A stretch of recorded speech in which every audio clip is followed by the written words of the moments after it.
MSCB या ठिकाणी आलेलो होतो. कालच बऱ्याच जणांना शहरातील असेल या सिंधुदुर्गातील असेल बऱ्याच जणांना 48 तासाची मुदत देऊन एक SMS एमएससीबीच्या मार्फत आलेला आहे की तुम्ही जर ह्या काय पद्धतीने SMS आहे की 48 तासात तुम्ही आपले मीटर स्मार्ट मीटर करून घ्यावेत अशा पद्धतीचे SMS या MSCBकडून काढण्यात आलेला आहे.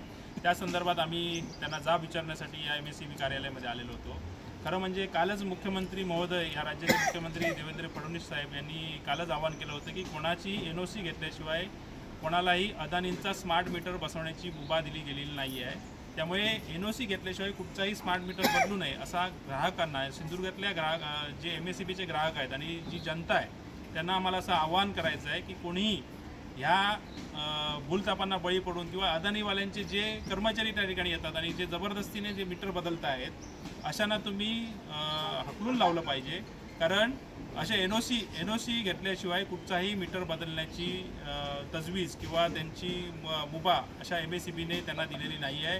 तुमचे जबरदस्तीने मीटर बदलले जात आहेत. त्यामुळे भरमसाठ हे बिल या ठिकाणी तुमचं याच्यापुढे येणार आहे. त्यामुळे या ग्राहकांना असं आम्हाला MSCBच्या ग्राहकांना आम्हाला असं आवाहन करायचं आहे की तुम्ही कुठची NOC दिल्याशिवाय आपले मीटर बदलायला देऊ नका.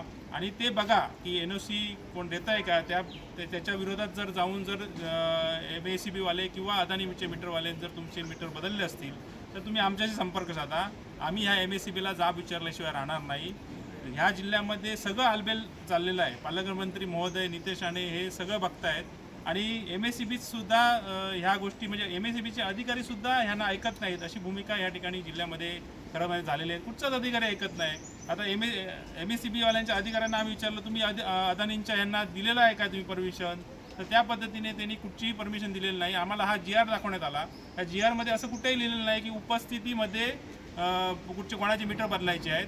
त्यांनी NOCच घेतली पाहिजे. त्यांची जर NOC असेल त्यांचा जर मीटर खराब झाला असेल तर त्यांना मुभा देण्यात आलेली आहेत. कारण मीटरच शिल्लक नाहीत म्हणून ती मुभा देण्यात आलेली आहे की हा मीटर बदलावा. त्यामुळे ह्याच्यात जनतेमध्ये खूप मोठा आक्रोश या अदानीच्या स्मार्ट मीटरबद्दल आहे. जर कोणी असा जबरदस्तीने मीटर बदलत असेल तर शिवसेना स्टाईलने त्याला उत्तर दिल्याशिवाय राहणार नाही. MSCBमध्ये मोर्चा काढल्याशिवाय आम्ही राहणार नाही हे लक्षात ठेवावं. आणि त्यामुळे अदानीचे जे मीटरवाले आहेत जे बदलत आहेत त्यांना मला ठाम इशारा द्यायचा आहे की याच्यापुढे कुठच्याही ग्राहकांचे कुठच्याही जनतेचे सिंधुदुर्गामधले कोणीही मीटर बदलू नयेत. नाहीतर आम्ही त्यांना जाब विचारल्याशिवाय त्यांना तिथे राहायला देणार नाही आहे हे लक्षात ठेवावं त्यांनी. एवढंच मी या ठिकाणी तुमच्या माध्यमातून मी सांगतो.